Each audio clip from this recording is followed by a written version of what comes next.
All right, you want to fight crime? Let's get dangerous.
And the camera is high again, no matter how many times I set it up correctly.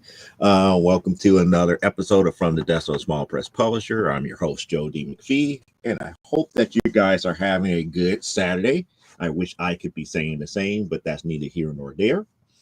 So pretty much like I stated before, we're going to be doing some accountability today and talk to whoever is in the chat here. We might have a very short show today because it really depends on you guys that's out there in the chat and what you guys want to talk about.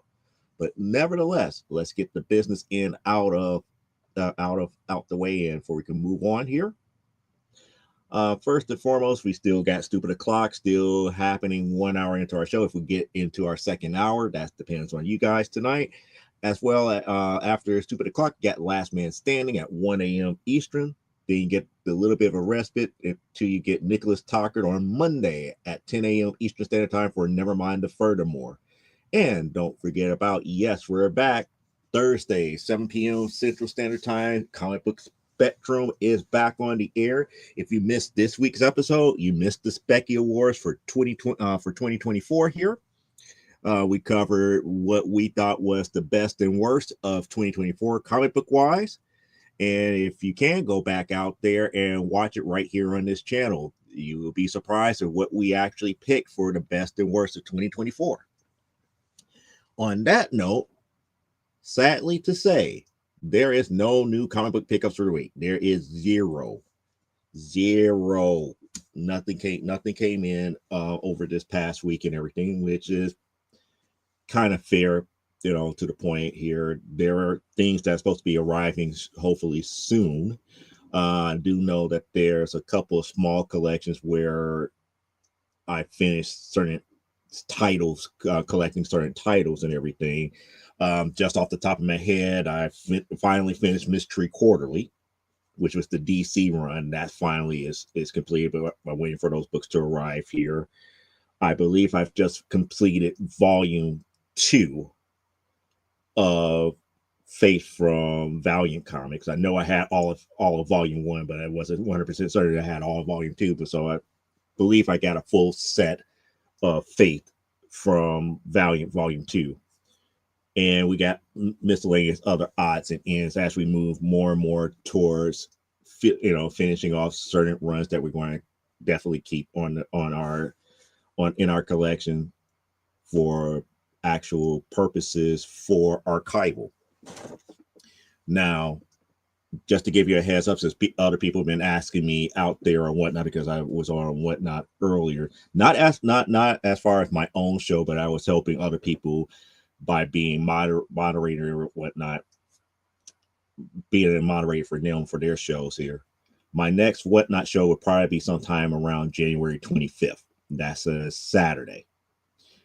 Reason why we're taking a long period between our last show back in December and now is because, for one, I need to get back into the swing of things as far as getting books and stuff created, getting pages of stuff done and everything. Hence why we're doing the accountability show here, because like I told you, I want your guys' help to keep me accountable for making sure that I'm actually working on pages to show you guys what's going on. Because why?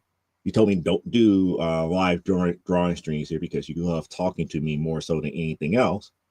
So I have stopped doing the live draw streams, the live render streams, and we made this a fully interactive show. So by doing that, I also want you guys to kind of like, hey, show us what you're doing now. Show us what's going on at this point. So that's what this show is dedicated to as of right now. I'm going to get into some of the things that I am working on.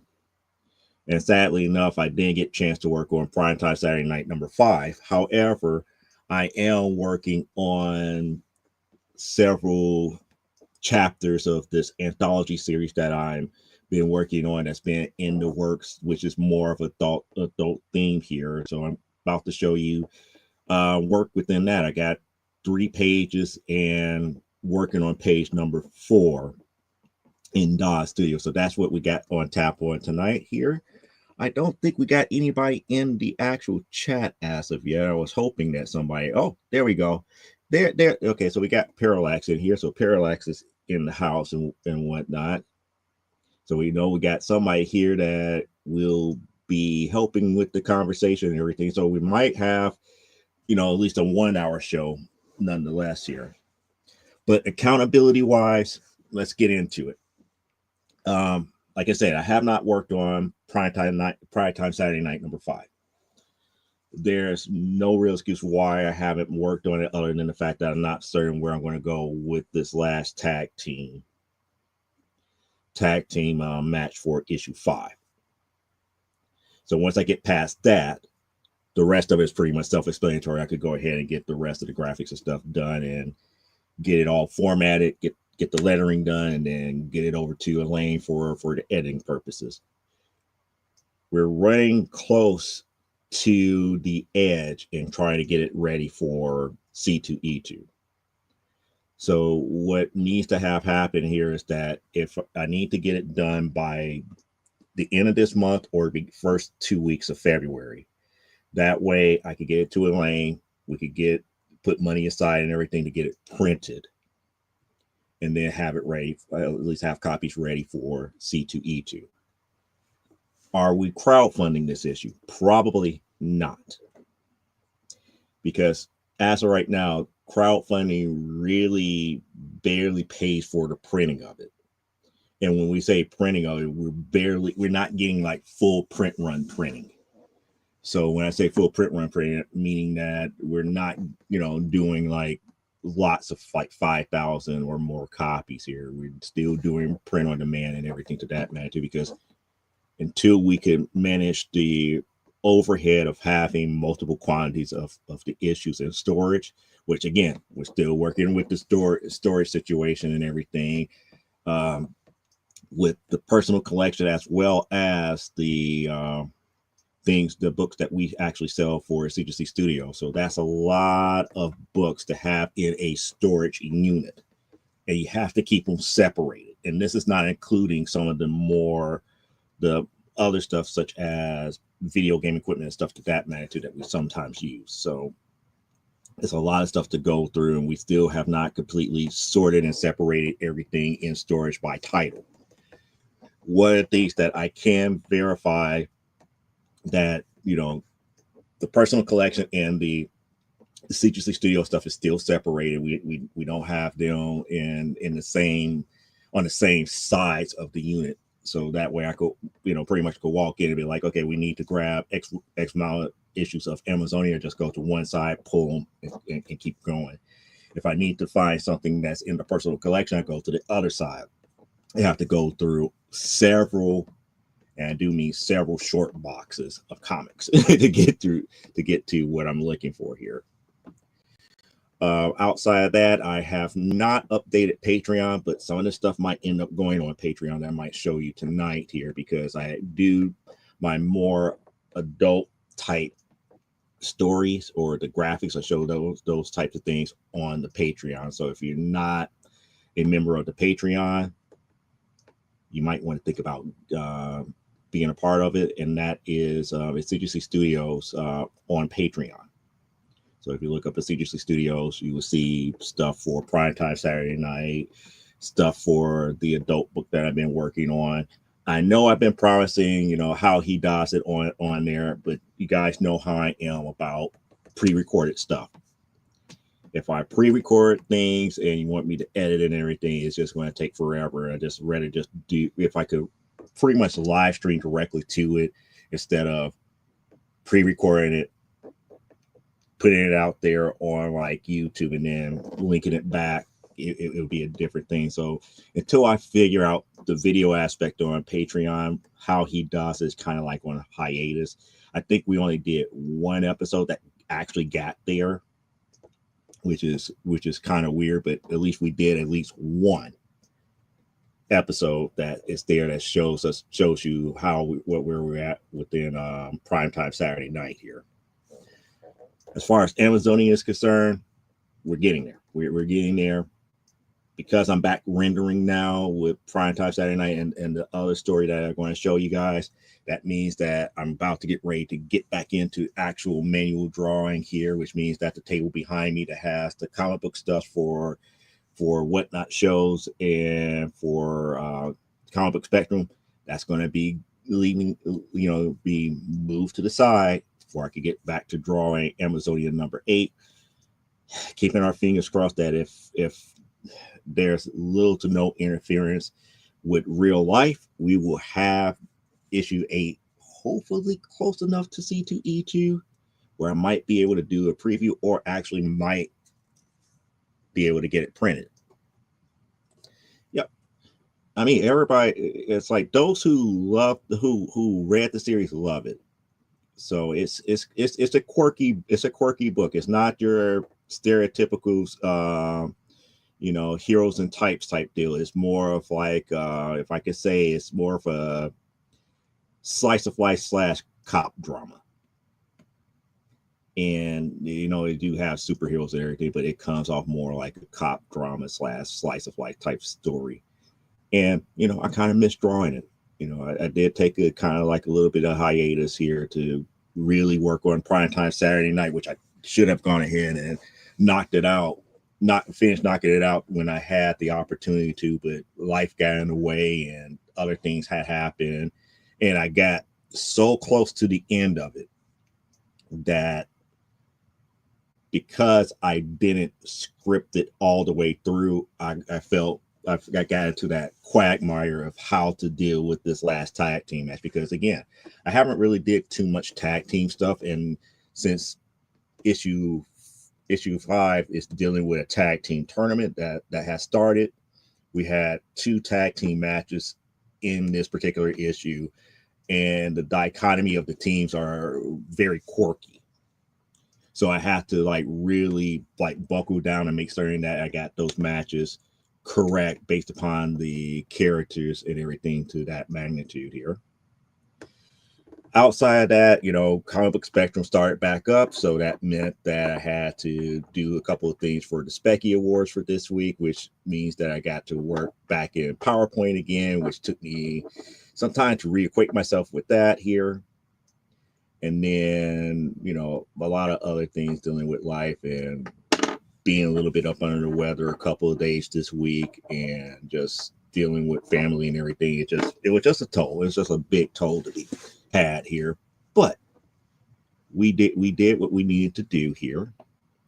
And we did do some work here. And for those who say he's just saying that, out the side of his neck and everything here, this is what we got so far here.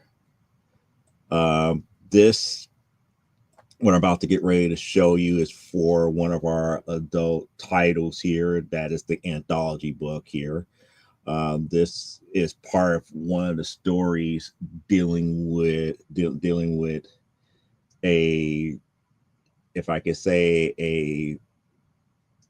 a school. Well, I shouldn't say a school, but more along the lines of a coming of age telling of a high schooler who is now, being a part of this one team who has been, who now has been attracting more and more taller women, if I could say that way. And what I'm doing here is kind of like a backstory of the first one that actually arrived at that school here. So this is like the splash page right here for this particular chapter. Now, most chapters for the anthology books, it's like we tell like 5 to 6 stories, 4 to 5 stories in like 8-page snippets. So for like an average book, if we did four stories, it would at 8 pages, it would have been like a 32-page book. Or if we do it, 5 stories at 6 pages, it'd be like a 30-page book, stuff to that magnitude. So it's like if we actually went to print with this, it's like each and every issue would be somewhere about 28 to 36 pages. So we're really trying to make certain that people get their money's worth and everything dealing with that. But what we're trying to do is tell kind of like a backstory to one of the main characters in this particular series here. So that's pretty much, the first 3 pages. And then before the show began, I was actually in Da's studio. We're working on, this is the 3rd panel of page 4. So like I said, I was trying to tell this part of the chapter in 6 pages here, and we're getting everything in order and getting the graphics and stuff done before I get back over to primetime Saturday night here. So, like I said, I'm trying to stay accountable to you guys, my dedicated readers and everything to that magnitude. I didn't want people to think that I'm actually slacking off because of the holiday season and everything to that magnitude. I haven't really been slacking off. It's just been rather hectic to actually get real work done. And when I say real work done, I talk about when I do like primetime Saturday night, especially within Da's studio, I could knock out maybe like a 6-panel page in a day. And if I'm actually doing like animation and stuff, it would take maybe like 2 or 3 weeks. But a page a day or a page and a half every day, it speaks volumes as far as how fast I could actually work. But at the same time, that's assuming that there's nothing else that's there, meaning that there's nothing that needs to be done within the house. I don't need to go out and take care of any other type of business. There's nothing going on with the family that I have to deal with or stuff to that magnitude. So it's just more along the lines like life not getting in the way of creativity. And life do get in the way of creativity from time to time, and especially during the holiday season, it definitely does. And between that, balancing the personal aspects, balancing 9 to 5, because again, 9 to 5 can take a toll where excuse me, at the end of a business day, you'll be too tired. You just got to find that motivation and get up to actually do it, to do some actual work. And sometimes you get to the point where it's like, you know what, I'm tired, this, that, and I need to relax. And it's that balancing act of having a, if I could say, a balance of creative work, actual work that pays the bills, and your mental health, because you don't want to, burn the candle at both ends where you go cuckoo for Cocoa Puffs. You have to have that balance and everything. So that's the accountability and everything that I wanted to speak upon for this week and everything. However, the other thing that I wanted to speak about is things that I've been seeing on the interwebs, dealing with comic book collecting and dealing with how everybody is saying the sky is falling on graded books and all this other stuff. I wish I could side with a lot of these so-called investors, but I don't see it in the same aspect as they do. And the only reason I don't see it in the same aspect as they do is mainly because of the fact that I look longer term than them. And what do you mean longer term? On average, the books that get brought up most by them, as far as what is a good investment and what is a bad investment, the turnaround is usually anywhere between 6 months to 5 years. when I look at books, especially for grading and preservation aspects of it, I look at it from a standpoint of 15 to 20. So here's, oh, she just burped. Okay. It was just a burp. I thought it was about to be something else about to be said here. But I know people will automatically say, why 15 to 20 instead of something shorter? Here's the reason why. Most comic book titles really don't survive more than maybe a year, anywhere between a year to 3 years. Sometimes if they make it past 5 years, that's a good thing. So if they do make it beyond 5 years, then that means that there is some, if I could say, some go for, some go as far as value there. But you won't get a good aspect of what that book is truly valued at until maybe 10 years after the fact. So when people are coming back and saying, it's like, oh yeah, we're trying to get, this book over here that is still in plenty of supply, and we got it graded at a 9.8 and the value tumbled. I was like, well, let's look at it. That book came out in 2015. I'm just picking an arbitrary date here. It came out in 2015. We're in 2025. It's about this time that we really start checking the numbers and everything to get a baseline value anyway. So if you're up here looking to do a quick flip on a book from that generation or that era, you're not going to make that much money on it.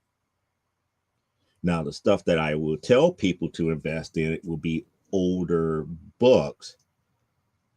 I won't always say get books that have key significance because people overcharge for keys. But what I would suggest is buy books that you like, buy titles that you like. And then from there, choose the ones that would be worthy of preserving. Such as, it's like, well, I'm going to get the number one graded. Okay, that's fine. Number one is getting graded and everything. Everybody wants to read the very first issue and this, that, and the other. And then collectors want to have that first issue handy, and the better the grade, the better it is. No big deal. But get those books that have significance within the whole aspect of the title. Not necessarily key significance, but just significance. Like, for example, one of the things that's been coming up as of late here is like Magic is now getting her another title. So, if you have like the first books from the Uncanny X-Men, where Illyana is making her first appearance, I might actually start thinking about maybe getting that stuff graded. Not really to sell, but just getting it graded because there's some significance there. Because now the character is having like, it's what, 4th or 5th push that there's might be another revival for that. Small things like, everybody makes a big deal about Ultimate Fallout 4. I would be making a big deal about Ultimate Spider-Man, the very first time that Miles appeared in Ultimate Spider-Man, and looking at all the Miles, like getting like a Miles Morales Spider-Man #1 graded. Some newer stuff that have some significance that I wouldn't be ready to sell right away, but as Miles and the movie franchises for the Spider-Verse continue on, and Miles doing well as far as the animated side of things, those books would be worthwhile to invest in, to hold on to see how much further Miles go in the standpoint of sales and everything to that magnitude. I felt the same way about Yara Flor. So I have copies of Future State Wonder Woman #1 done, and then having Wonder Girl 1 also. But now, since if I can say, the fanfare for her has diminished a bit, it has not gone away, because Yara is still in the books and everything as far as different storylines are concerned, but she does not have her own title. So if for some reason another title pops up with her, as the lead, I know that those books will steadily climb up later on. And we're right about that time and bubble where by the time that happens, it might be another 5 to 10 years away, and people might jump back to it here and say Yara is much better than the stupid whole face Trinity. Yeah. Now, yeah, let's talk about Trinity for a second. Oh, you got more to say here. Yeah, we need a Jim Shooter type to be an editor on one to get shit straight again. DC and Discovery DC is not going to have that happen because again they got people who are looking at the bottom line money aspect of it because they know that they're not going to make their bread and butter off of the comics. So they're going to get whatever they're going to get off of the comics regardless here. And I still feel that people are truly sleeping on Absolute Wonder Woman. That's going to be a sleeper hit for deep Wonder Woman fans. Absolute Wonder Woman to me has been a very good read. A different read, but a very good one.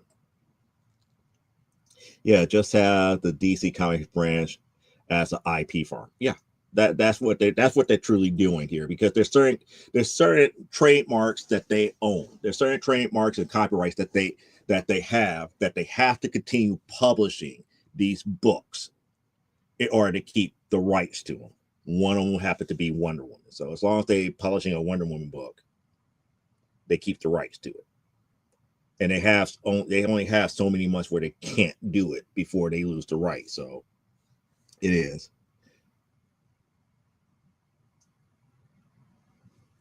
Yep, I agree.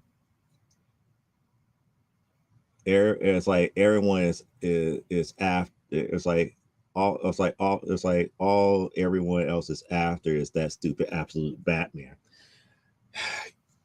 I already told people my thoughts about absolute Batman. If they're a fan of it, so be it. I'm not going to say that say one way or the other.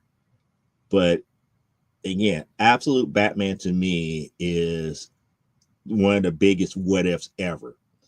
And pretty much what they did is like they made Bruce Wayne almost a Peter Parker type.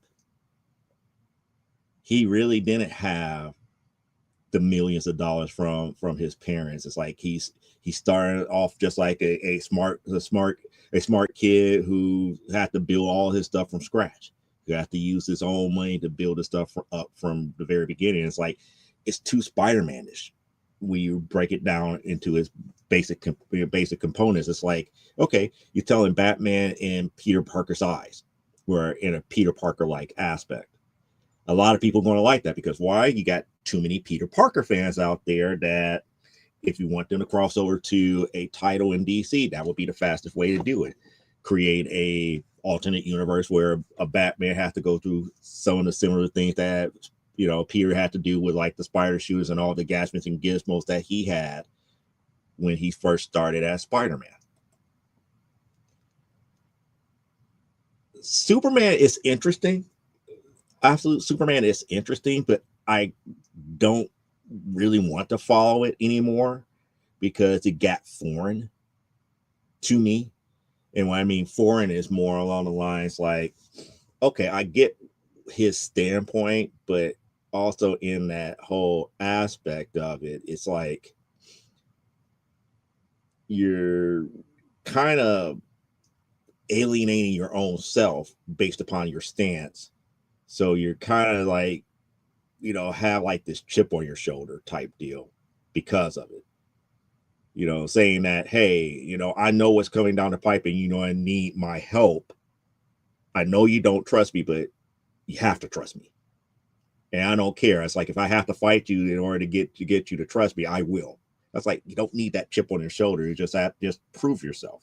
Just prove yourself by actually showing the facts and everything that you're right. More so than anything else. But that's just it is. or the States will get Supes and Alan Moore will get Watchmen back. Yeah. Broke Man as Spider-Man doesn't work, period.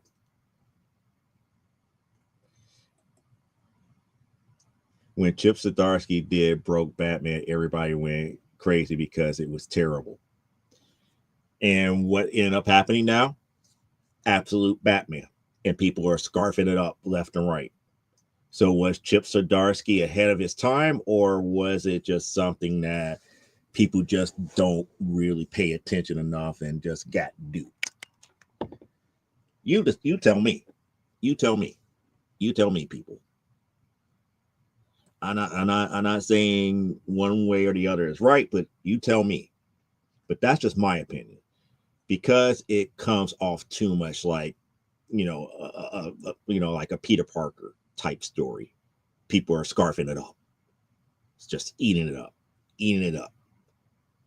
And like Parallax said, Chip Zdarsky had tried this before.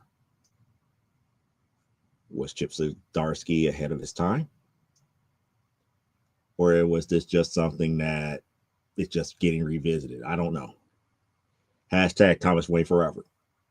Yeah, Flashpoint Batman to me is the only true Batman. And to quote the younger generation, hashtag change my mind. Nothing against Bruce, but with all the Bruce stories and everything that we got, there's really no more growth within Batman. When we got Flashpoint, there was a heck of a lot of growth for Thomas Wayne Batman. That universe is completely different, topsy-turvy on its head. And you don't have some of the same influences either.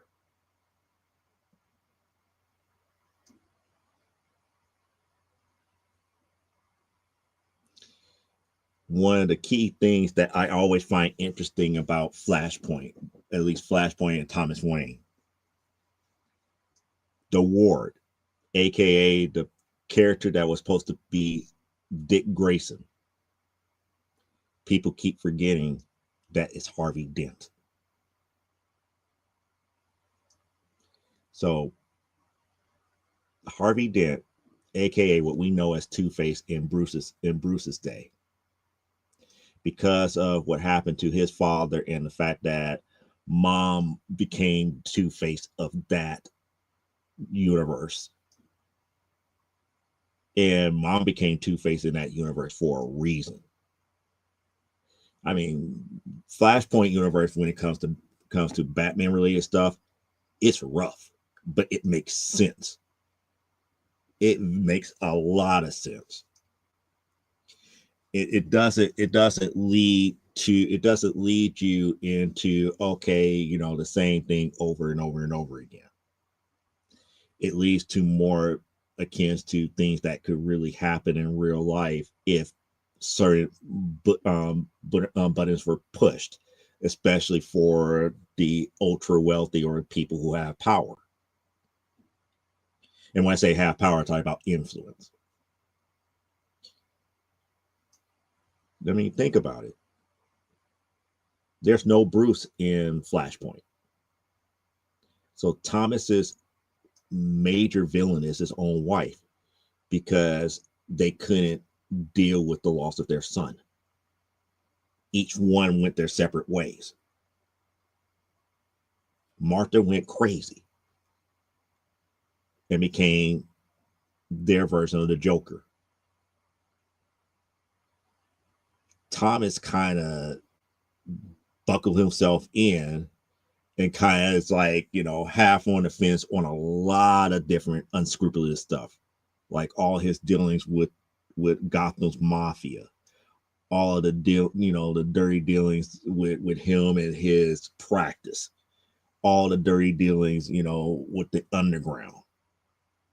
But yet he still takes somewhat of a vigilante stance, because that's just the nature of Gotham during that time frame. And mind you, this is during a time where you have characters that are just as powerful as pre-crisis Superman, because you have one true Superman. You have Wonder Woman and Aquaman of that ilk. That, they don't play. And Thomas is like playing that dangerous bet each and every time he goes up against anybody. Unlike Bruce plans everything out to the smallest letter.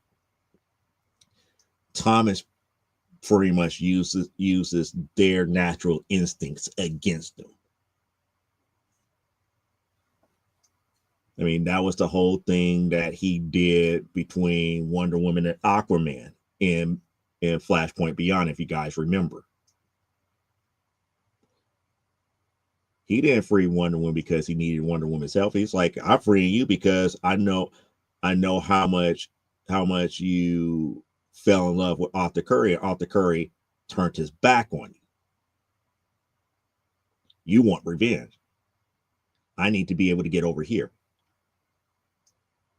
Pretty much, I'm just using you to be my scapegoat to get what I need from Arthur.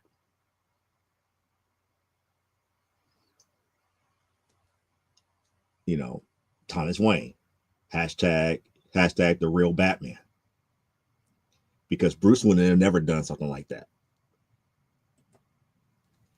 The Church of Batman fans love Absolute Batman. Of course they do. I mean, there's nothing wrong with it. There's nothing wrong for them to do that. That's what fandoms do. Regular comic fans are like, man, this isn't good. And the reason why they're going, man, this isn't good, because why? It comes off as, what if Peter Parker was Batman? Making him poor, making him build his own gadgets and everything. It feels like old school Ditko Spider-Man to me. It just does. Does it tell a good Bruce story? No, not really. But I get where they're going with it. I understand why they did what they did. It's not as a compelling story like Absolute Wonder Woman, where they actually changed mythos. It's not like Absolute Superman, where they actually changed mythos. What they did is just say, hey, Bruce started out without having money, so he had to take the Peter Parker route to become Batman. Meh. Oh, so did you see now that Batman / Bruce has a legitimate brother that is now vying to steal his money because he was the first heir, because Thomas fathered him in an affair? Yeah, that's something that they're writing in now for Absolute. Would I put it past Thomas having an affair? No. In Flashpoint, I don't think he would. But in current continuity, for them to write a Batman story, I wouldn't put it past them to say something like that. Cause I would be like, okay, prove it.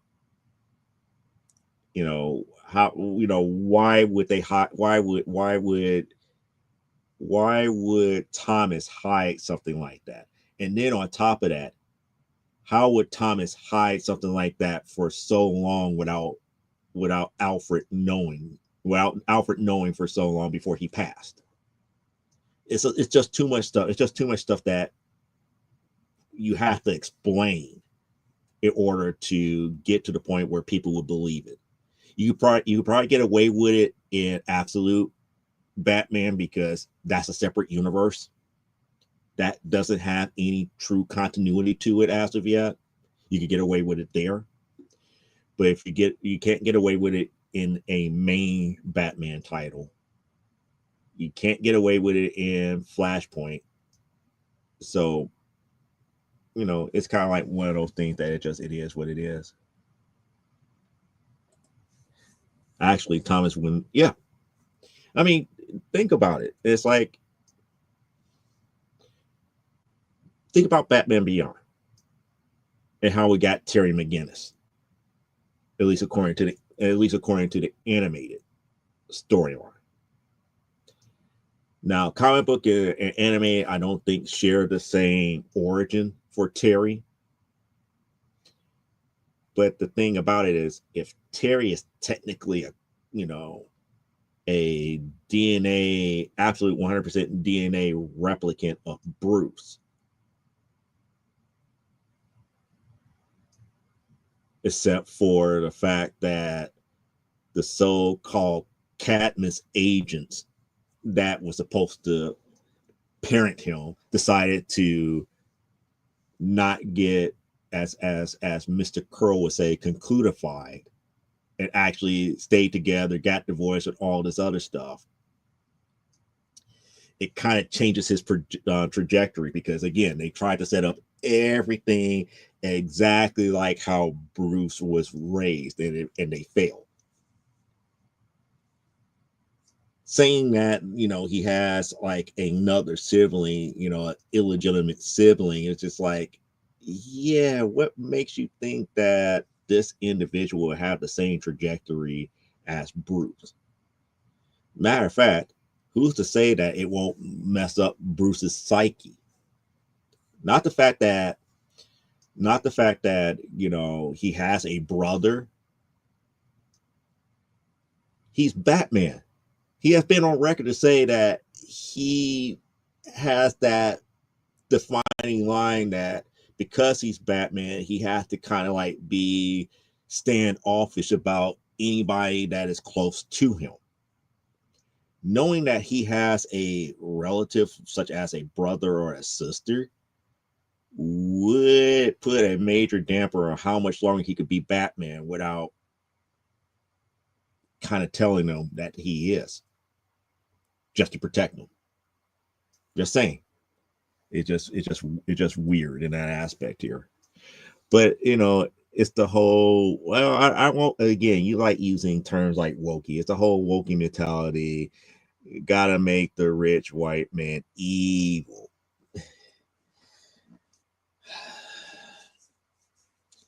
I would say this. There is a bias. There is always a bias about wealth, establishment, and evil. Because again, one of the things that makes me like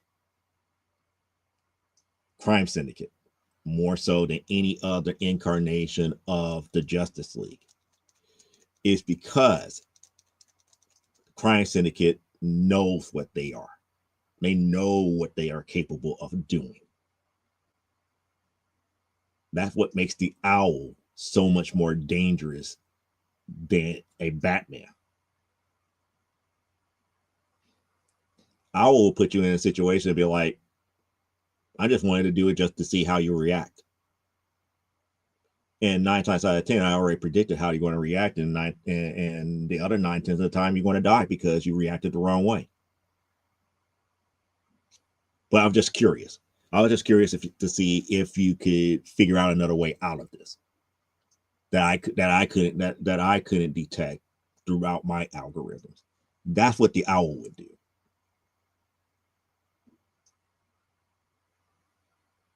So it just, even though you're using a term that I don't really care too much for, but you do have a very valid point. It's not necessary that they got to make them evil. It's just the whole dichotomy of the subject matter has just been done to death. Story should be about relatability and how people may react. To tell a good story, you don't have to ham fist them into a situation or ham fist them into, this is the world the way that I wanted to, that I see it the way that I see it, and we want to deal with the characters in this aspect of it. It's like, no, let it be organic. Every Lex Luthor that is president of LexCorp don't have to be evil. Again, why I like Crime Syndicate so much, because Ultraman, is pretty much just like there's no one else like me here in this universe. Everybody who I know that was dear to me lied to me. At least, I'm speaking on the last incarnation of Crime Syndicate, the last miniseries that was told, and then the War for Earth 3 storyline. So you got a Ultraman who is like, there's nobody here on this planet, yet this universe, that can stop me from doing what I want to do. People are going to pay sovereignty to me because of my abilities. But yet I'm bored. And I don't trust anybody because the people who were closest to me has either lied to me or have hurt me to the point, emotionally so, where I can't trust anyone.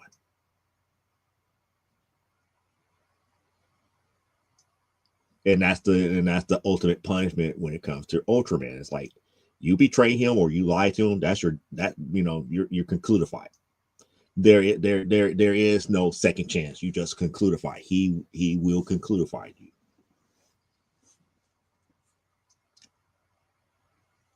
Superwoman.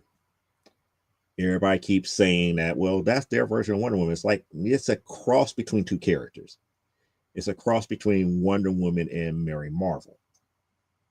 It's not necessarily Wonder Woman because even though she does have the warrior mentality and she's highly trained and she does have the lasso, she is more well adept in magic than anything else.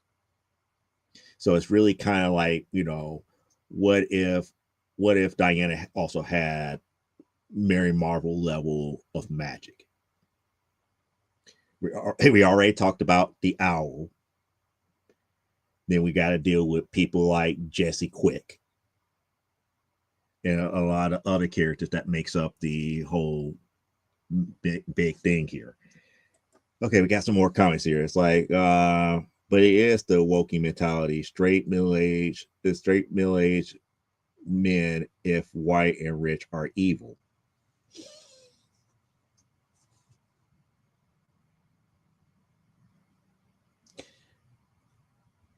But that's playing up a stereotype here. Because that to me would say that by using that logic, and I'm not trying to use your logic against you and just bringing up a, if I could say, a discussion or a talking point with that. What does that put everybody else here? Where does that put a straight African American middle-aged man, a straight Asian middle-aged man, a straight white middle-aged woman, a straight, African American middle-aged woman who still reads, who may feel that the same way? Is that still the mentality?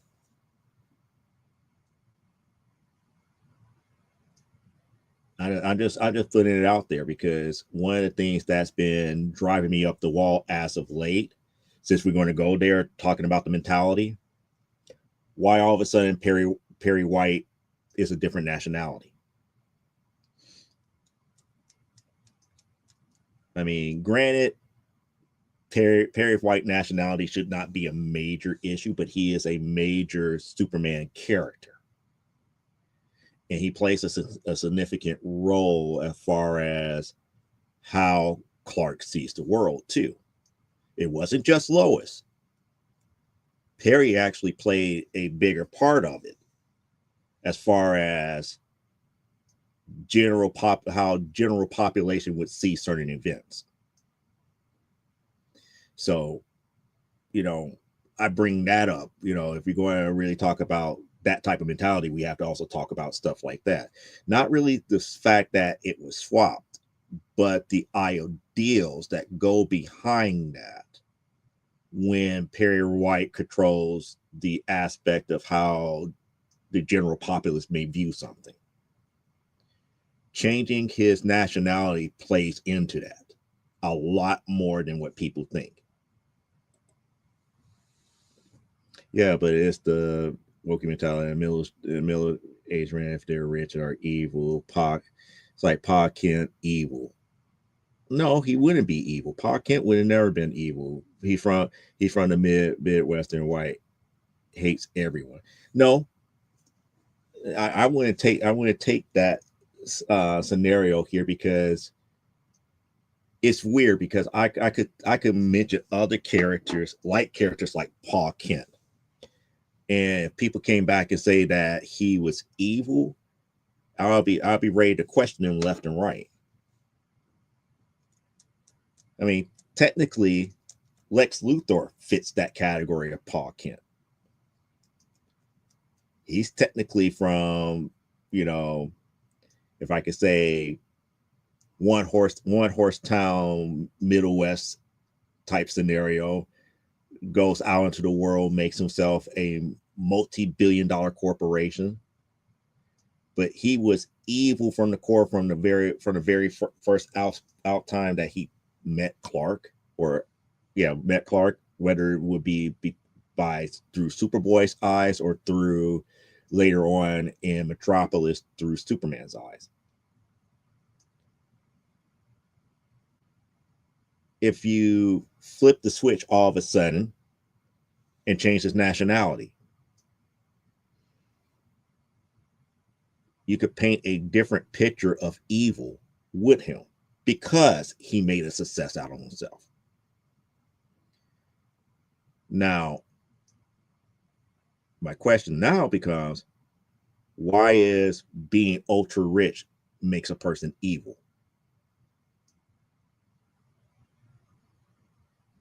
By the same token, let's talk about Ted Kord, aka Blue Beetle. By the end of his career, he had his own corporation. He was inventing things. Does that make Blue Beetle evil? Same logic. Middle age, white male, rich. I don't see people going around with pitchforks calling him evil.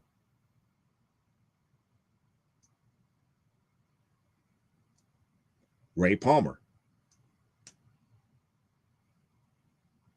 I don't see people going around calling Ray Palmer evil, even though he does have his moments where he can get medieval on people. But I don't see him being called evil. Unlike what was his name?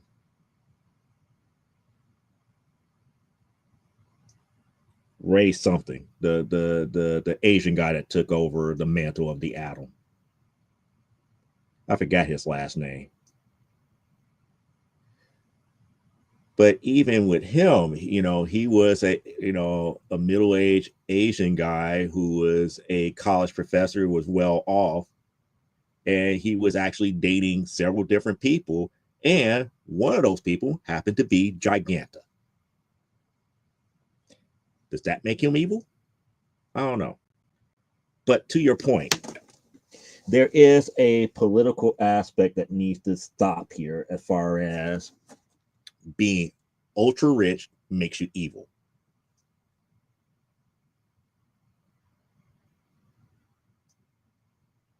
I mean, maybe that is the standpoint of absolute Batman. Oh, he can't be rich. He can't be rich because he would be, quote unquote, demonified as possibly evil. And I'm like, no, stop doing that. Give us a reason to try to think that he might become evil. Again, Oliver Queen, aka Green Arrow, fits the same standpoint. Is he evil? Not really. Can a writer make him evil? Yeah. But what purpose does it serve? It just ruins the character. I mean, that's the real aspect that newer writers have to get over. You can't put your own political biasness on these stories. Just tell a story. Just tell a story. Don't worry about the nuance of, oh, people have to, understand the social political aspect of what I'm talking about. It's like, no, just tell a good story. Don't make the story about a quote injustice that you feel passionate about. A good writer could write a story that can impact people and make people think and make them come to their own conclusions. You don't have to implant ideas into your story. Just tell a good story.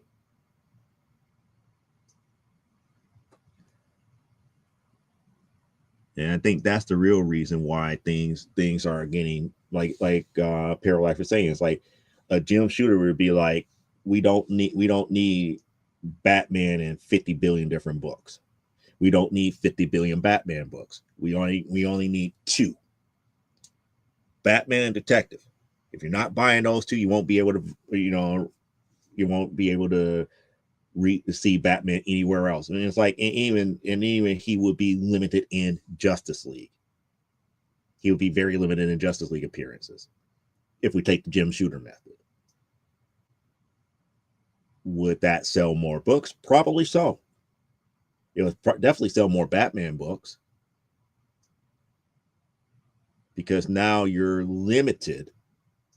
Your choices are limited to those 2 books, and then they will have to write something that is noteworthy to keep people going. We don't need like Batman and the Outsiders. We don't need, the 7 Sons of Batman and all these other weird Batman type things that goes on. It's like, if Batman is going to be your bread and butter, just write a great Detective Comics and write a great Batman book. You don't need Batman Dark Knight. You don't need all of these other spin-offs, Shadow of the Dark Knight and all this other stuff. Just write a good Batman book, write a good detective book. I could say the exact same thing with Spider-Man. You don't need all these different Spider-Man books. You don't need all these different X-Men books. Just write a good X-Men story. Write a good secondary book for the secondary title. And all this stuff will work itself out. Jim Shooter's argument about Wolverine still holds true today. But what ended up happening is that the marketeers eventually won out. And what ended up happening, if I could, I'm trying to get it on screen. You see a sharp incline in sales, and then it collapsed. It collapsed on itself because the character becomes oversaturated.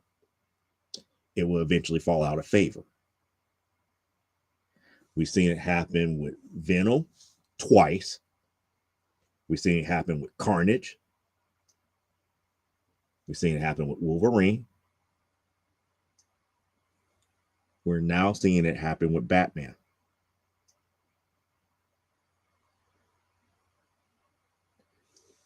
When you oversaturate a market with a character, just because there's a demand for it, it cheapens the overall product when you put out inferior stories, artwork, etc. Jim Shooter was right in that aspect. If you want to see Wolverine, buy more X-Men. Buy an X-Men book or buy his appearances in X-Men. He really did not need his own series. And because he got his own series, now we got Laura Kinney, who I believe is a good replacement for him. To a certain degree, Dakin was okay. But what happened? Sharp incline, dip. They come out with another series with either one of them, a little bit of an incline, then it falls back or flats out.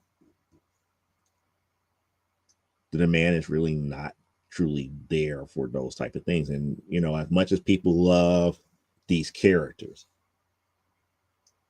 the bigger general populace I'm not going to buy 15 billion books just for one character.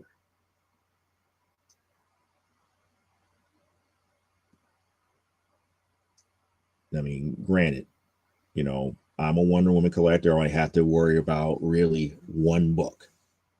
Now, well, actually, technically now it's two because we got the Absolute series now. But even back then, it was just pretty much Wonder Woman, maybe a Wonder Girl here or there. I wasn't going out to buy, JLA or Justice League because Wonder Woman was in it. I was just buying the Wonder Woman book. Same thing for She-Hulk. It was just the She-Hulk book. X-Men was a different story. I would buy an Uncanny X-Men. I was buying regular X-Men and some of the odds and end books.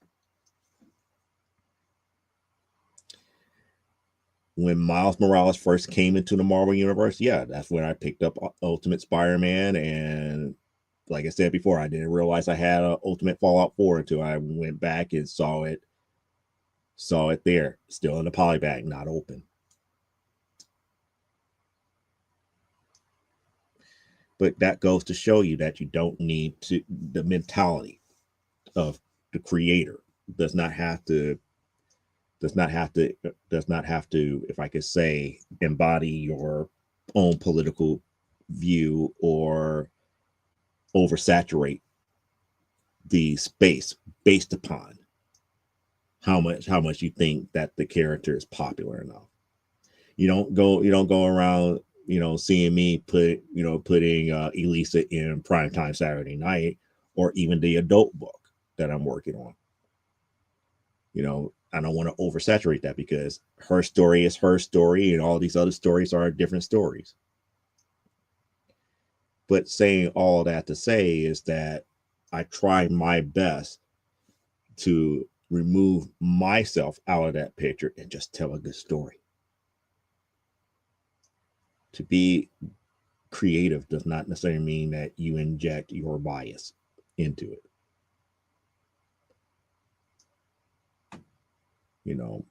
Like the example said, white, wealthy does not always equal evil.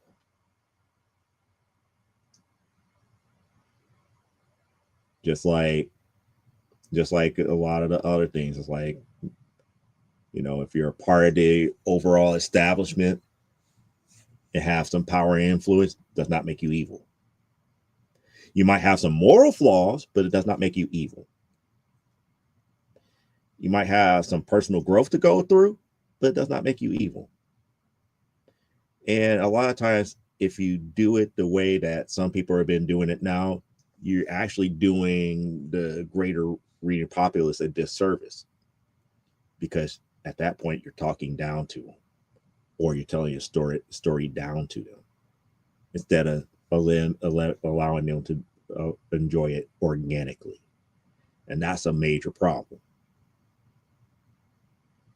But, it is what it is.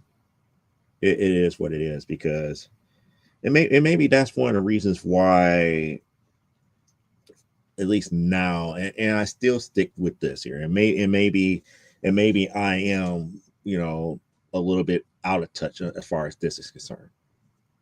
And I said this before on Comic Book Spectrum many years ago. As much as people claim that they flock to independent titles, I still feel that independent books, even ones like my own, that the market is oversaturated with books that really does not stand out from one another, story-wise, that is. Not because of artwork or the standard that is needed to produce a good book, but as far as the development of the intellectual property itself, I see too many copycat books. And it becomes murky. It becomes very murky in that aspect here, to have a book that really stands out, that really catches somebody's attention. Now, I could be dead wrong on that mentality, because I have read some great independent books. But I also know for a fact that Every time I turn around when I hear somebody coming out with a brand new book, it's like, well, what's the book about? Well, it's about, undead zombies. It's like we already been through this before. What makes your book different? And they start telling you about what makes their book different. And it's like, I heard this song and dance before. That's not different. What really makes your book different? What makes your book stand out? Oh, I'm going to tell this story about a person who have, powers and this, that, and the other. It's like, okay, what makes this different than going out there reading like a Superman or somebody that's akin to the character that you're creating? What makes your book different from that?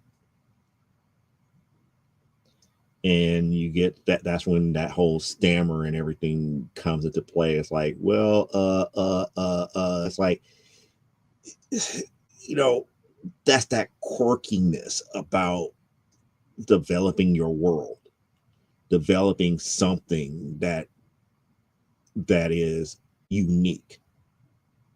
I mean, we could all create characters that are similar to other established characters. I mean, we do that all the time. That's just within nature. It's like, we see, we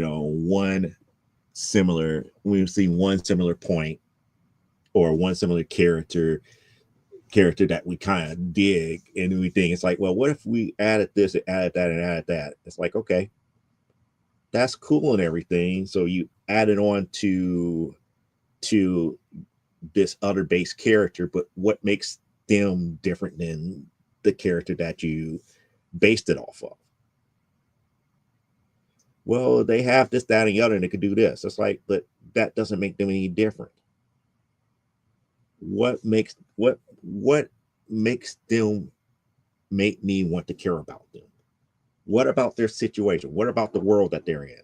What about, what is going on that will make me want to put down all my other books and be like, I have to get the next issue of this?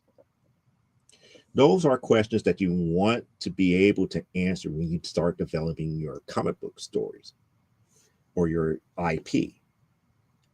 We got plenty of clones of other stuff. We got plenty of clones of horror stories. We got plenty of clones of sci-fi stuff and detective stuff and pulp stuff and characters that people thought we kind of slept on and as based on these types of ideas. But what makes what you're doing with it unique enough to make people care and invest in your characters? Sometimes you have to develop those stories to that degree where if you're at a comic book, if you're at, I was about to say comic book story, but you're at a comic book convention and somebody comes up to you and say, hey, give me that elevator pitch. And they give you kind of like that blank stare. And it's like, and you go to the whole analogy. It's like, oh, well, you have to think about it. It's like Superman. It's like Superman in like the 50th century. And I go like, why do we need Superman in the 50th century? Why is this needed? What is going on with the story? Some of the greatest stories that I have run across were stories that was like, hey, I'm trying to do kind of like this alternate, history telling of this. And I did my research on this, and this, and I was just thinking, what happens if this went awry? I was like, that makes sense. That makes sense. Now, do you have characters that I could actually care about in it? If not, I'd be like, okay, that sounds good, but I'll pass. But that's my whole, thing about independent comics. We are so enthusiastic to come out the gates with whatever base character that we come up with, but we don't take the time to truly develop them and develop their world for them to be completely separated from anything else that could be out there.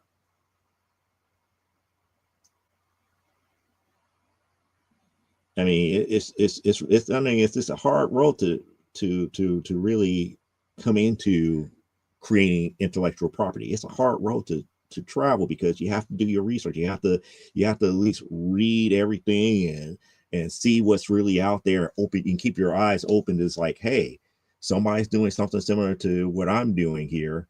Let me find out what they're trying to do and not try to do it. Not try to do it the way that they're doing it. Or not try to cross the same lines that they're trying to cross. I'm not saying go out there and be ultra unique. What I'm saying is develop your IP where people will care about it. It's not an easy thing to do.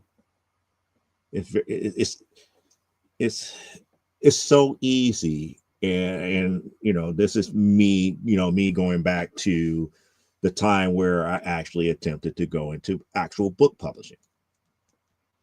And I made a deal with somebody who made if I could say, a parody of another popular anime series. Everybody who read it kept saying the exact same thing. That's like, why am I reading this? This is nothing more than this.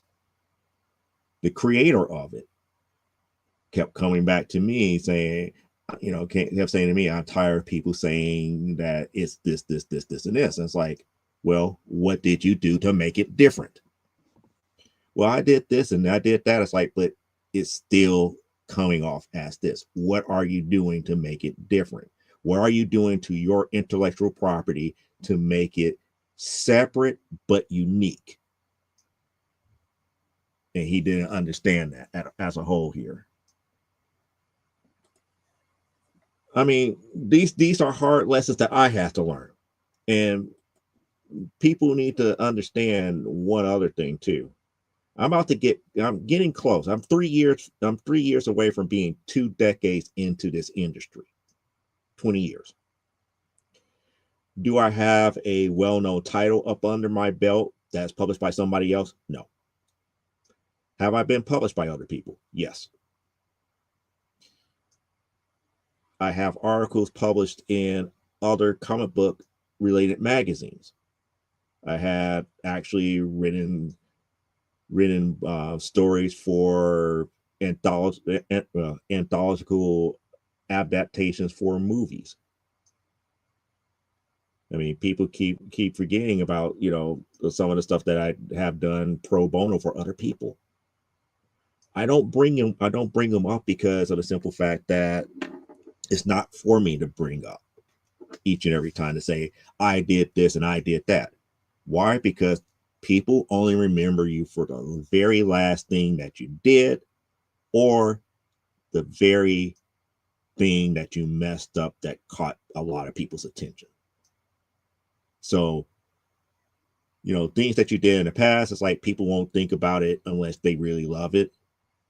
However, if you recently published, let's say, like comic book number 5, people will know it's like, okay, he published comic book number 5, you know, the 5th issue of comic book number 5. I don't think too much of it. Meh. That's the way that they're going to remember you. They're not going to remember the fact that you had all these other articles published. You had all of these other stories published up under different publishers and everything that really didn't make, you know, stand out to where you could get, you know, notoriety from. They're just going to know you for whatever they seen last of you. Or if you did something so bombastic that you got people upset and offended, they're going to be like, look at that scumbag over there. He did this. I don't like that. They will remember you always for that. So this is one of the reasons why you have to be very careful as far as how you promote yourself. Sometimes, you know, it's not always worth talking about every last thing that you have worked on. Some things you're going to be like, hey, you know, I'm proud of, you know, X, Y, and Z article that I wrote over here. And you might want to go over here and read it and just leave it alone. Or, hey, I did, you know, a couple of sketches for this upcoming title here. It's not something that belongs to me, but I just want people to know about it and this, that, and the other. And if you're interested in getting it, it's available for you. You don't have to be glory seeking in that aspect when you constantly mention it over and over and over again. But that's just kind of like my mentality of being in this industry and understanding certain things here. It would be different if I actually worked on like a Marvel or DC book and it says like, yeah, I did work for Marvel and DC. It's like, heck, I got friends who worked on Marvel and DC books, either Marvel, DC, and Image books, whether it be for inking, penciling, or coloring. But like I said before, they're only known for what the last project that they worked on. They're not quote unquote echelon stars. I mean, everybody want to talk about the David Nakayama, but let's think about it. David Nakayama had to do covers for how many years for other smaller books before he got discovered by the bigger names. The Jenny Friends is out there. There's a lot of people that work for a lot of different smaller entities and IPs before they became household names. Just saying. And with people like myself, because I'm not doing this as my primary job, it makes it even more exponentially harder for people to find me out there in the published landscape because it's not my bread and butter. I'm not up here pushing my stuff like they will have to push their stuff to put, food on the table and everything to that magnitude. It's a major difference here. And like I said, only the top of the top of the top gets that top billing. And it's a long road to climb. Sometimes people get there real quick, and sometimes people get there quick and they leave real quick. But once you're there and get established and you have a mainstay, it's a blessing, nonetheless. Here, it's a major blessing. And like I said, I know people who got that opportunity, and whether or not they stayed on that tier or not, I've seen their journey. I understand their journey. I wish them well, but only they control how far they go in there and the altitude that they reach as far as the quote unquote notoriety and stardom is concerned. I mean, it is what it is. There should be no jealousy because talent recognizes talent. If you're good, you're good. If you're not good, then you just need to continue working to develop.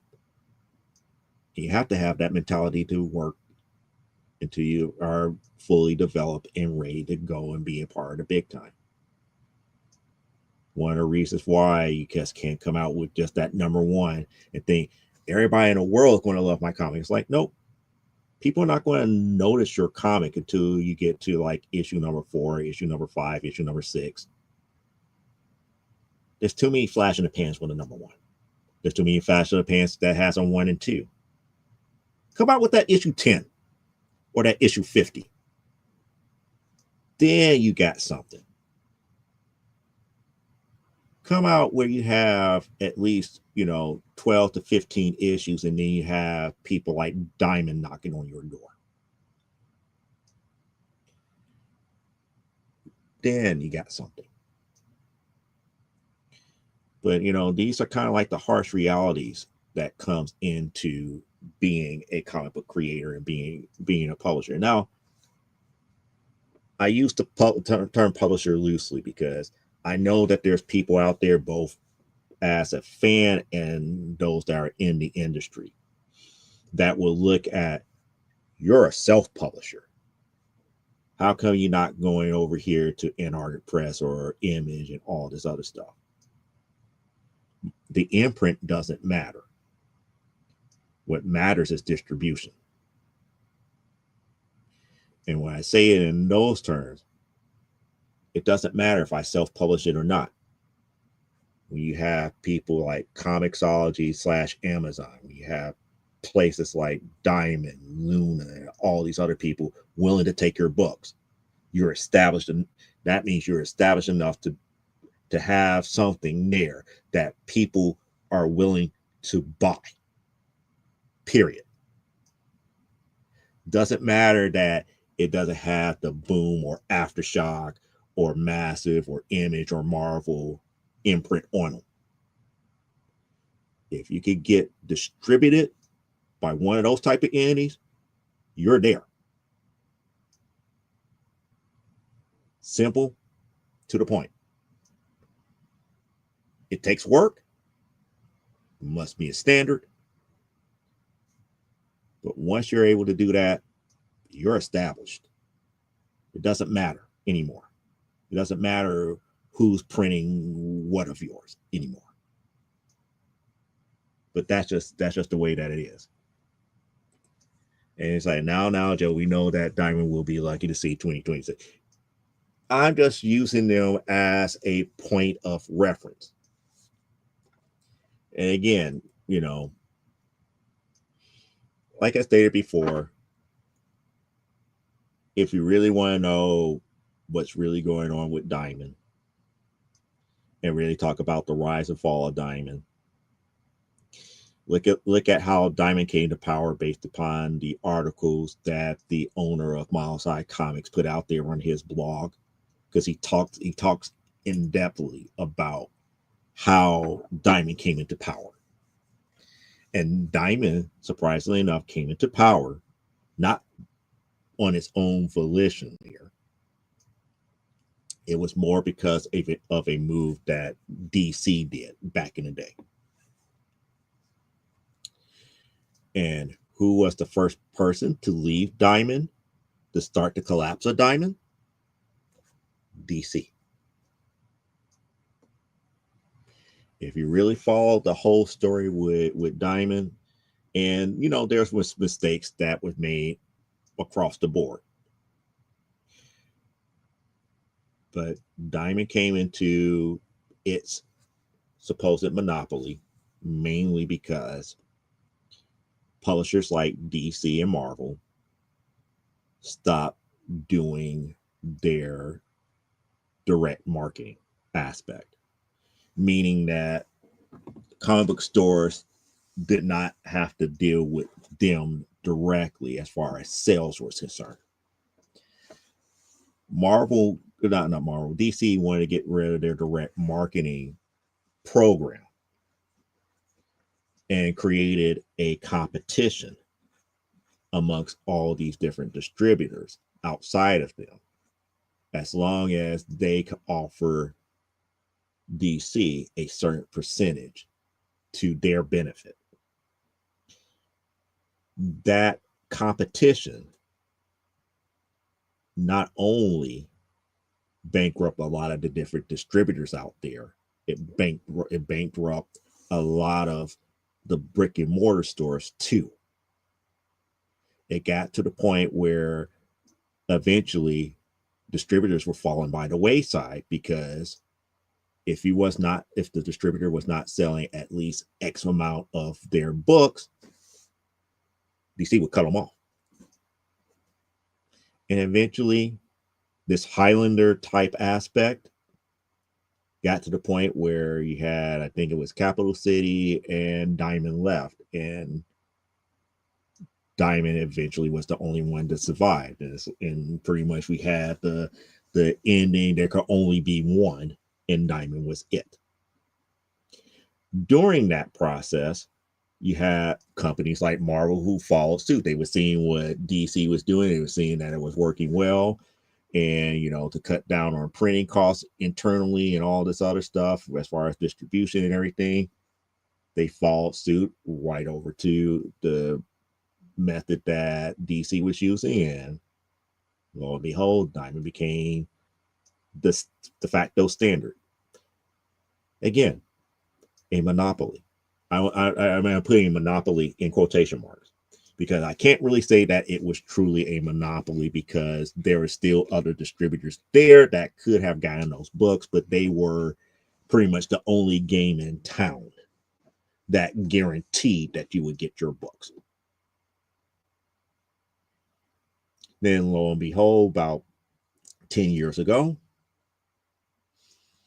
DC run into financial trouble. They're up here seeing that, books were not getting distributed on time and this, that, and the other. There was hangups and everything with Diamond, and all of a sudden they said, like, you know what? We're going to look into some other alternatives, because at this point it was not feasible money-wise to stick with them. They were the first one to pull away. And then Marvel falls suit.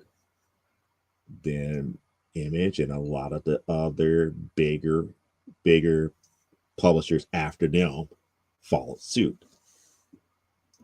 So where does that leave Diamond? It kind of left Diamond out of the cold. Why? Because Diamond had the practice of belittling the lower tier and self-publishing publishers,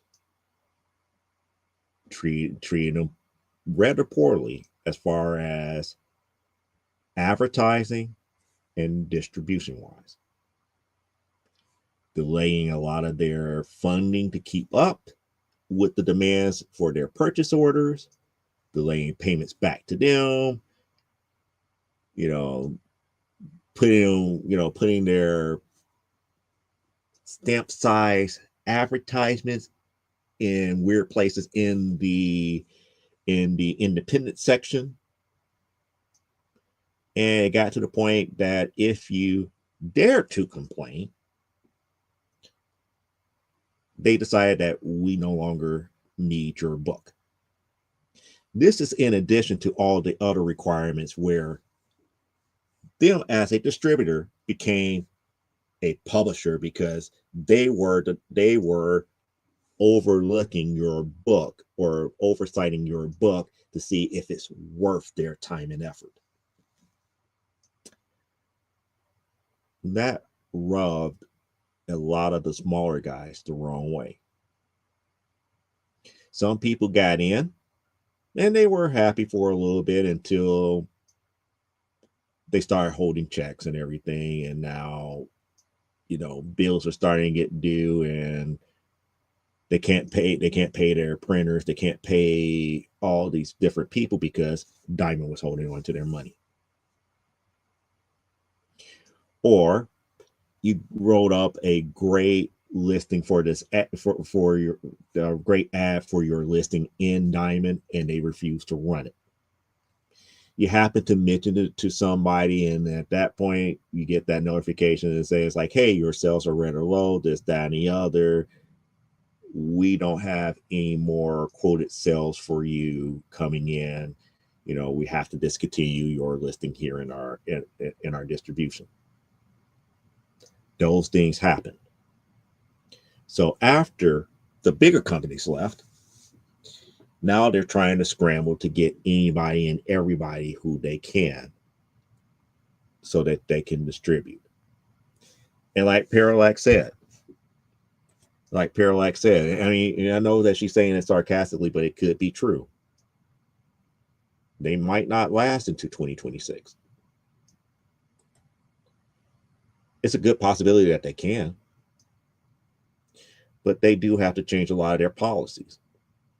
They will have to reestablish a connection not only to the smaller independent publishers and the small press publishers, but they have to also reestablish communication with brick and mortar stores that they help put out of business, as well as to the readers.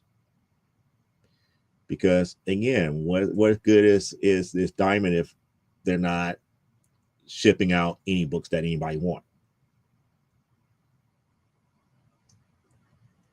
You're going to have to do more on the promotion and advertising aspect for the smaller guy, which they don't want to do. And I get it. Business-wise, I get it, why they don't want to do it. But now, since you don't have the the giants, as I call them, and I put it also in quotation marks, your bread and butter, the ones that you know that you're going to get sales from. It's scary. But what does that do? It opened up the door for anybody else to come into the distribution game now. And it only takes, maybe, a few good smaller companies to really establish a good distribution company for comics and to have a good relationship with comic book stores.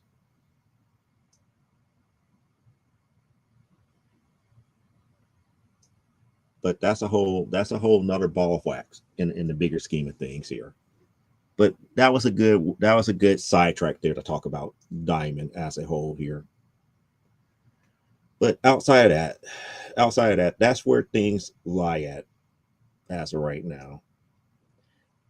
I kind of wish there was more happier topics to talk about as of right now, as far as comics is concerned here. I mean, give me 1 second here.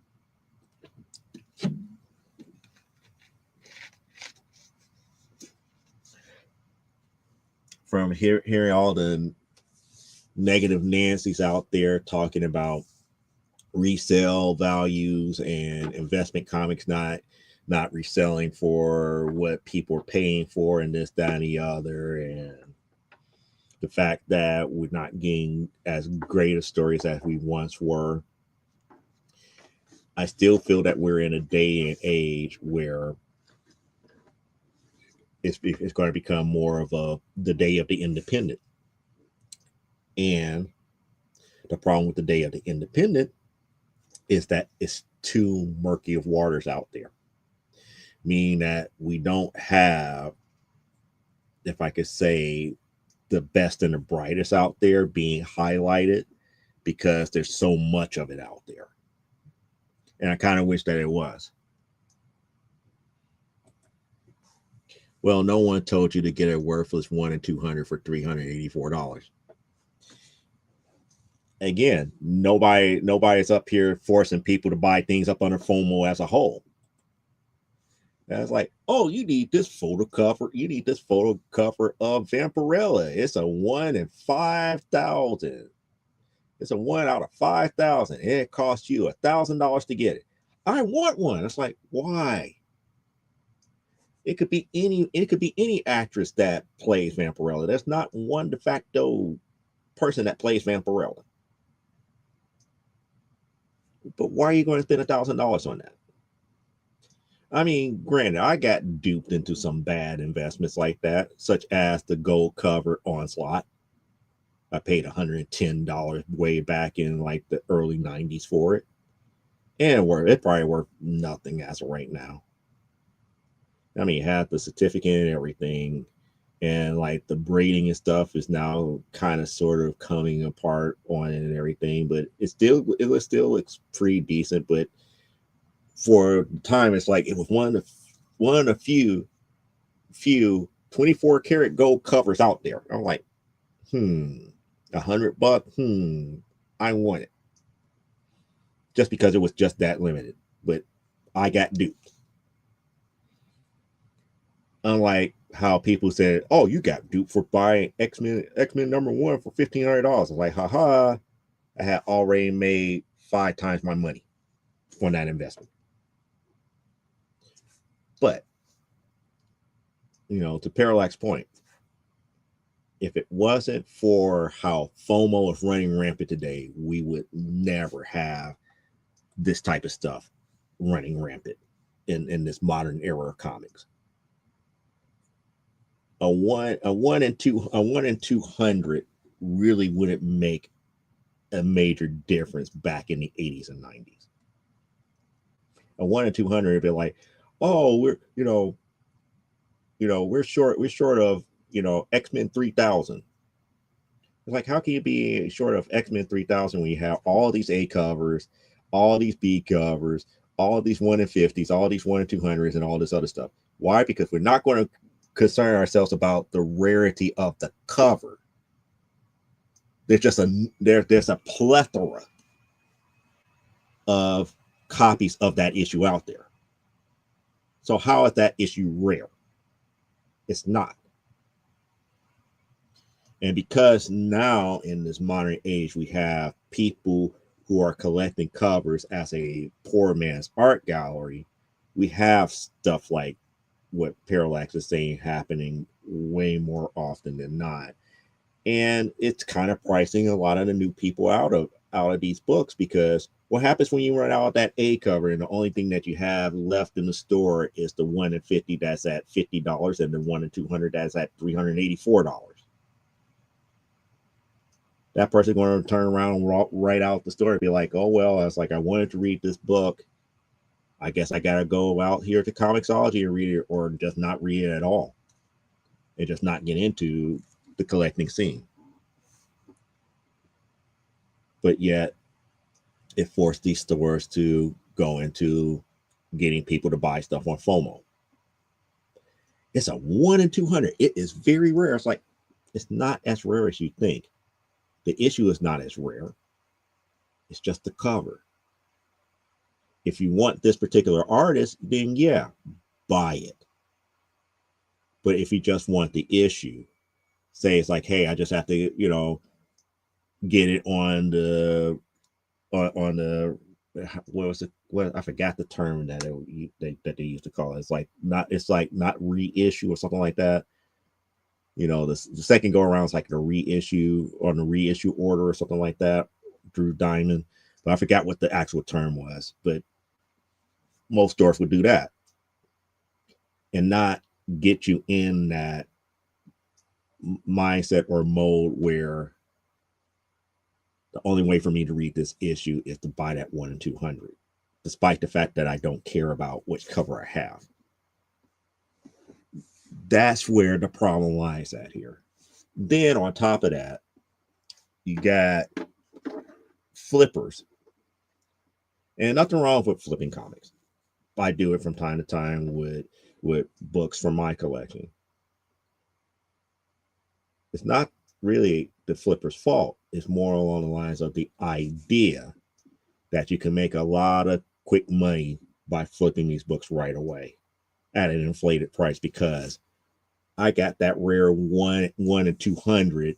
I was one of the ones that was able to catch it early on the bubble, got it graded at a 9.8, got it in my hand, and now I'm going to try to flip this book for 3 to 4 times its value that I paid it for. So I'm hoping to get $1,000 off of this book, but then you get upset when you miss the bubble. And it's like, I paid $300 for this book. I could barely get $40, which is just the price of getting it graded now. And that is only because you didn't wait long enough to see if that book was going to be worth anything in the long run.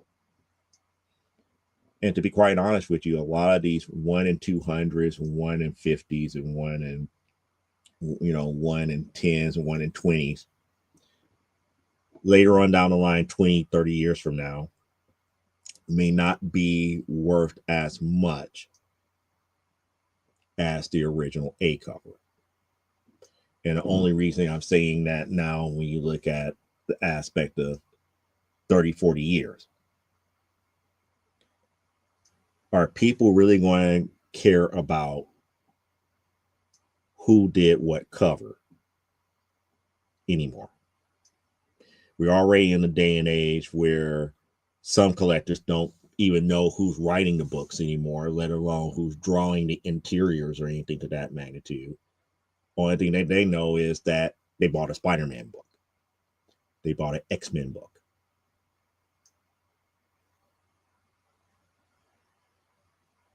If people are not caring about who's drawing what good is that 1 in 50, 1 in 200, 1 in 500 at that point?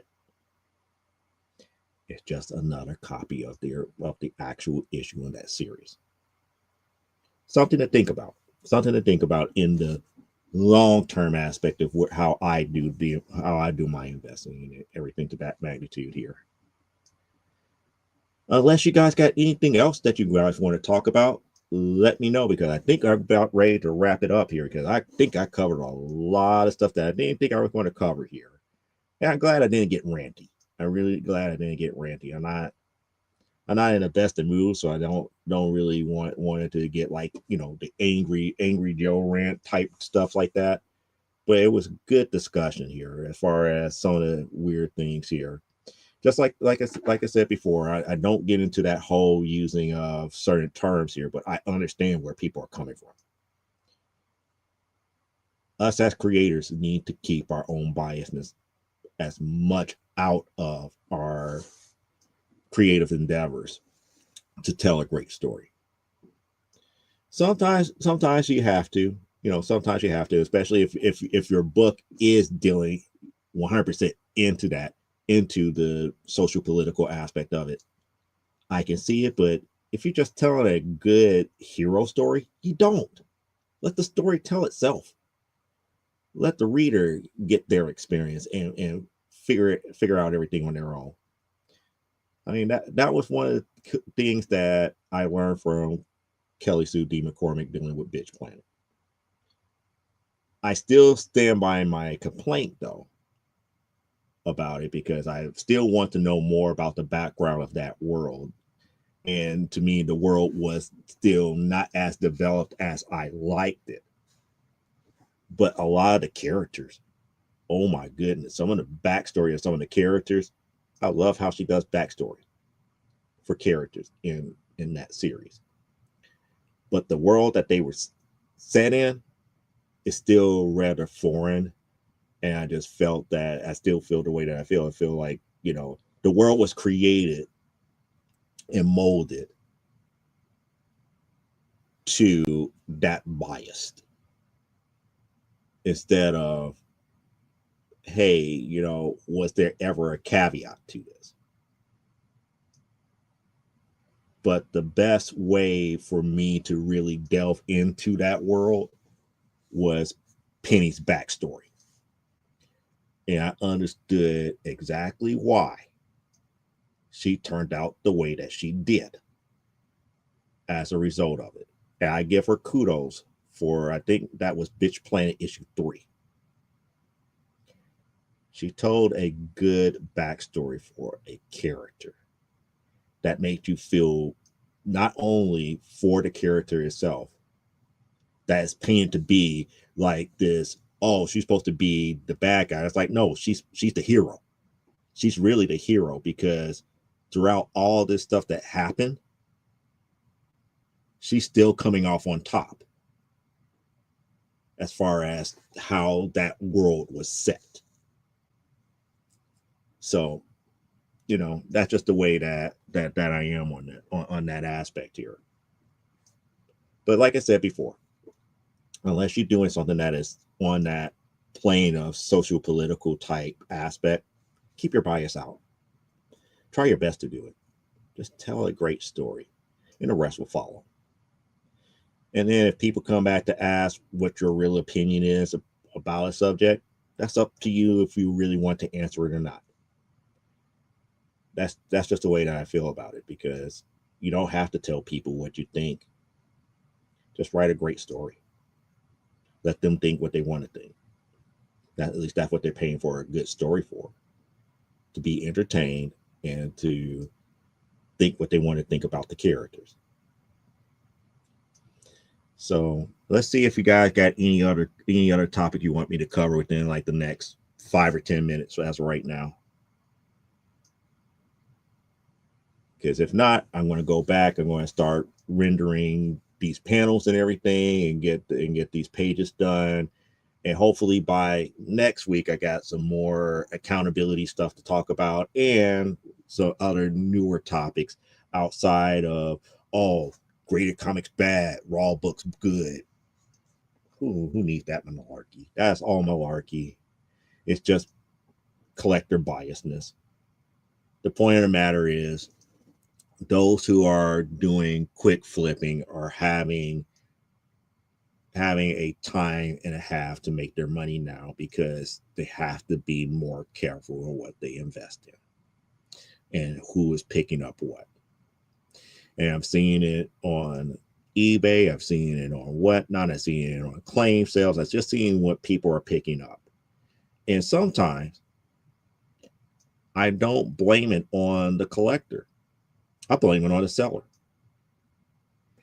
Because sometimes, and this is me talking from my experience on whatnot, my experience from doing claim sales and everything. Not everybody's going to be in the books that you're into. And since me, myself, and I are selling directly from my own personal collection, I know for a fact that not everybody's going to be wanting the books that I want. And I talked to other sellers, and they kind of gave me, the good ones really gave me a bigger idea of why that tends to happen. That so many sellers only want to sell books that they think people are into, or what they have a bias for, instead of, hey, I see that you're coming into my store a lot more, a lot so often. What are you into? And let me help you collect based upon your likes. With claim sales, it's kind of hard to do. But once you start getting to know your clientele, and once they start coming into your whatnot shows and everything, they kind of get a good idea of what to expect from you.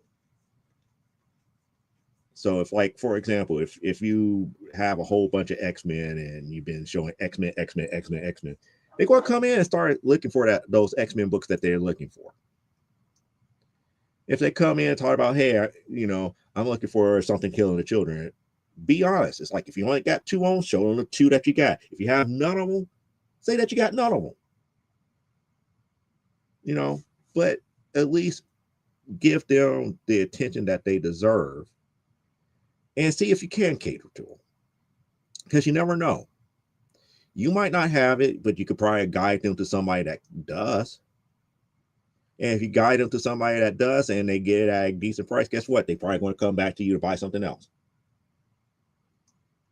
But that's the mentality. That's the mentality that you have to have. You got to have that helpful mentality. Not the, I need to sell, and make this money. You just need to have that helpful, friendly mentality. Money will come and money will go in that aspect here. And when I say money will come, money will go, meaning that people are going to come in, they're going to ask their questions. Sometimes you sell to them, sometimes you don't. When you sell to them, be humble and gracious about it. And when you don't sell them, or they don't want what you have, still be gracious and accept the loss. Don't be mean. Just be meh about it. If it doesn't sell, meh. If it sells, great. Be humble, but say it's great. If it doesn't sell, meh. We got other stuff here. That might interest you. But don't really get upset. And I think that's the only reason why I only survive on whatnot, because the stuff is coming from my personal collection. I'm not going out buying other people's stuff and bringing it in and being like, hopefully I can get a return on my investment. These are books that I have particularly curated to build up kind of like a library for my, like I said, for after I retire type deal, for things that are going to happen afterwards. That, these are extras. I don't really need them. They're, like I said, they're like, the triplicate or quadruplicate copy of a said issue that I don't really need to keep. And I've been trying to, give away full sets of stuff, like full sets of storylines and everything. But that's just the way that it is here. So on that note, I don't see anybody else asking any questions. So that's a good sign here that we addressed everything here. So I'm going to say so long. Live life, grow, and be well. And I hope that you guys have a great rest of your Saturday. If you're in the Central or West Coast here. And if you're on the East Coast, you're getting close to Sunday. So enjoy the rest of your Sunday and the rest of your weekend on that aspect here. I'll be back here next. Well, hold on. Oh, yep, there it is. Yep, she said 11 more minutes for Saturday. Yep, so see, Saturday has not left the East Coast as of yet. Beanie says night night. Well, that's what I'm doing. We're saying night night here. I got some rendering to do. I got some more comic book stuff to do. I got people to check in on. I got a lot of stuff to get up and running. It may be a later night than normal for this Saturday, but if life grow and be well, we'll be back here next Saturday. Hopefully, we probably have some new comic books for the week, this upcoming week here. Maybe, maybe not. Who knows if some of the stuff gets delivered this week or not. But we'll be here talking comics, talking accountability as far as what I've been doing, what I haven't been doing. I'm still holding you guys accountable for keeping me accountable, because if I don't talk about and show you what we're really doing and keeping up with the pages and everything, then I'm not doing my job and I'm doing a disservice to you. So make certain that I keep my word as a creator, that I'm actually working on stuff, that I'm actually showing you stuff. If you can, and if you want, feel free to back me on Patreon if you want. I'll try to get more exclusive stuff on the Patreon as we go along. $1 a month is all I ask for the majority of the access here. But if you want the more, if I could say, sizzling, sensational stuff that comes with the more adult book, you could go up levels if you want to see that type of stuff here. And again, a lot of the primetime Saturday night previews will be hitting there more often now than anything else, because I'm not putting the stuff out there on DeviantArt like I used to, mainly because of the fact of how DeviantArt is doing AI. Granted, I'm not putting it in my stash with their AI tool used, but I do know that a lot of the stuff that is hitting DeviantArt as of right now, we're seeing more and more artificial tool created stuff hitting DeviantArt. And, you know, what you put on your accounts now kind of sort of could be used without your consent here, but it's not written that way as far as your membership for that is. Only for things that you specifically put in stash can be used for their AI tools. But who's to say that somebody else is not going on DeviantArt, taking a picture of it and feeding it into somewhere else? There's no protection there. And technically, I could probably say the same thing with Patreon, but I feel at least a little bit more comfortable with Patreon. And Hugs back here. So, we're going to do it again. Live life, grow, and be well. And we are out of here. Have a good rest of your Saturday. Yeah, see you next week. And we are Audi 5000.